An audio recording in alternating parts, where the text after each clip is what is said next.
ನೋಡ್ರಿ ಮಾಡ್ರಿ, ಇದೊಂದು ಗಣಿತ ವಿಶೇಷ ಅದ ನೋಡಿ, ತಿಳ್ಕೊರಿ. ಈಗ ಗಾಳಿ ಅವಧಿ ಕಂಡಿಡ್ರಿ, ಇದನ್ನ ವಾರ್ಷಿಕ ಬಡ್ಡಿ ದರ ಕಂಡಿಡಿಬೇಕು. ಅದರಂಗೆ ನೀವು ತಿಳ್ಕೊಬೇಕಾದದ್ದು ನೀವೇ ಸ್ವಂತ ತಿಳ್ಕೊಬೇಕು. ಇದನ್ನ ಗಣಿತನ್ನ ಟೈಮ್ ಕೊಟ್ಟದ ಮಾಡ್ರಿ, ಲಕ್ಷ ಕೊಟ್ಟು ನೋಡ್ರಿ. ಇಂಥವೆಲ್ಲ ತಳ ಬುಡ ಇರ್ಲಾರ್ದ ಲೆಕ್ಕಗಳನ್ನು ಮಾಡೋದು ಕಲಿಬೇಕು ಮೊದಲ. ಚೆನ್ನಾಗಿ ವಿಡಿಯೋ ಆನ್ ಮಾಡಿ ನಾ ಬಂದು ತಿಳಿಸ್ನು ನೋಡ್ರಲ್ಲೇ. ಅಸಲು ಕೊಟ್ಟಿಲ್ಲ, ಬರೀ ಏನು ಕೊಟ್ಟಾನವ? ಅವಧಿ ಕೊಟ್ಟಾನ. ಅವಧಿ ಕೊಟ್ಟಾನ, ಅಸಲಿಲ್ಲ. ಮತ್ತೇನು ಹೇಳ್ಯಾನ? ಅಸಲದ ದ್ವಿಗುಣ ಅಂದರೆ 2ರಷ್ಟು. ಅಸಲಿನ ಮೊಬೈಲಾಗಿನ ದ್ವಿಗುಣ. ಮೊಬೈಲ್ ಅಂದ್ರೆ ಅಸಲ ಮತ್ತೊಂದು ಆಗ್ತದೆ. ಯಾವಾಗ ಅಸಲಿಗೆ ನೀವು 2 ಗುಣಿಸಿದರೆ ಅಂದ್ರೆ ಅದು ಮೊಬೈಲಾಗು, ಅದು ಅಸಲೇ. ಅಸಲಕ್ಕೆ 2 ಹೆಸರು, ಮೊಬೈಲಾಗು ಮತ್ತು ಅಸಲು.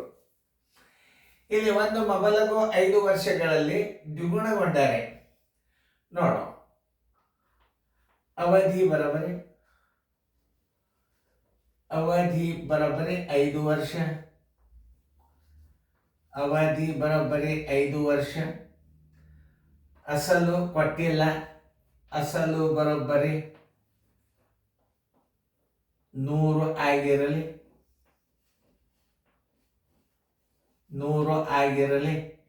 ದ್ವಿಗುಣಗೊಂಡರೆ ಮೊಬೈಲಾಗು ಅಂದ್ರೆ ಮೊತ್ತ ಬರೋಬ್ಬರಿ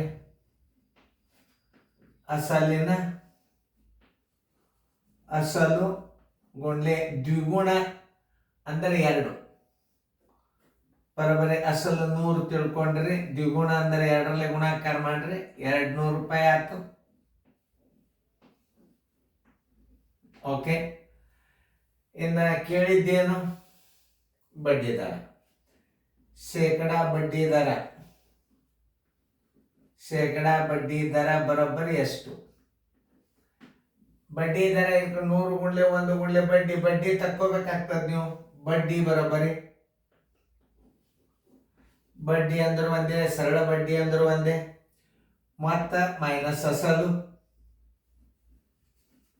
ಮತ್ತ ಮೈನಸ್ ಅಸಲು, ಮತ್ತ ಮೈನಸ್ ಅಸಲು. ಮತ್ತೆ ಎಷ್ಟದ? 200 ಅದ. ಅಸಲು ಎಷ್ಟದ? 100 ಅದ.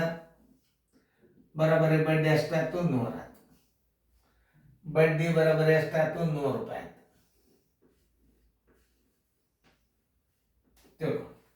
ಇನ್ನು ಶೇಕಡಾ ದರದ ಸೂತ್ರ ಏನು?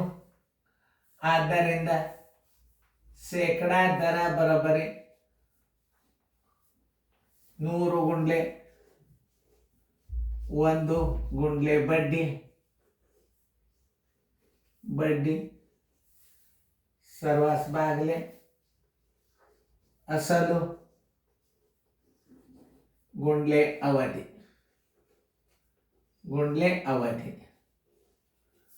100 ಗುಂಡ್ಲೆ 1 ಗುಂಡ್ಲೆ ಬಡ್ಡಿ 100 ಅದ. ಅಸಲು 100 ಅದ. ಅವಧಿ 5 ವರ್ಷ ಅದ. ಇದು 100 ಹೊತ್ತು, ಈ 100 ಹೊತ್ತು. 5 ಒಂದಲೆ 5 20 ಬರೋಬ್ಬರಿ 20. ಆನ್ಸರ್ ಶೇಕಡಾ ದರ = ಶೇಕಡಾ 20. ಆನ್ಸರ್ = 20. ನೋಡಿ, ಹಿಂಗೆಲ್ಲ ತಿಳ್ಕೊಂಡು ಮಾಡ್ಬೇಕು. ನೋಡ್ರಿ, ಇನ್ನೊಂದ್ಸಲ ತಿಳಿಸಿ. ತಳ ಬುಡ ಇರ್ಲಾರ್ದ ಲೆಕ್ಕಗಳು. ಅವಧಿ ಬರೋಬ್ಬರಿ 5 ವರ್ಷ. ಅಸಲು ಕೊಟ್ಟಿಲ್ಲ, ಅಸಲು 100 ಆಗಿರಲಿ. ಮತ್ತ ಅಸಲದ ದ್ವಿಗುಣ, ಅಸಲ ಗುಂಡ್ಲೆ 200 ಶೇಕಡಾ ಬಡ್ಡಿ ದರ ಬರೋಬ್ಬರಿ ಎಷ್ಟು? ಬಡ್ಡಿ ತಕ್ಕೋಬೇಕಾಗ್ತದ. ಮೊತ್ತದೊಳಗೆ ಅಸಲು ಕಳಿಯಿರಿ, ಮತ್ತ ಮೈನಸ್ ಅಸಲು. 100 ರೂಪಾಯಿ ಬಡ್ಡಿ ಬಂತ. ದರ ಏನದ ಸೂತ್ರ? ಶೇಕಡಾ ದರ ಬರ್ 100 ಗುಂಡ್ಲೆ 1 ಗುಂಡ್ಲೆ ಬಡ್ಡಿ ಸರಾಸರಿ ಅಸಲು ಗುಂಡ್ಲೆ ಅವಧಿ. ಶೇಕಡಾ ದರ 20. ಎಷ್ಟು ತಿಳ್ಕೊಂಡು ಲೆಕ್ಕ ಮಾಡ್ಬೇಕು ನೀವು.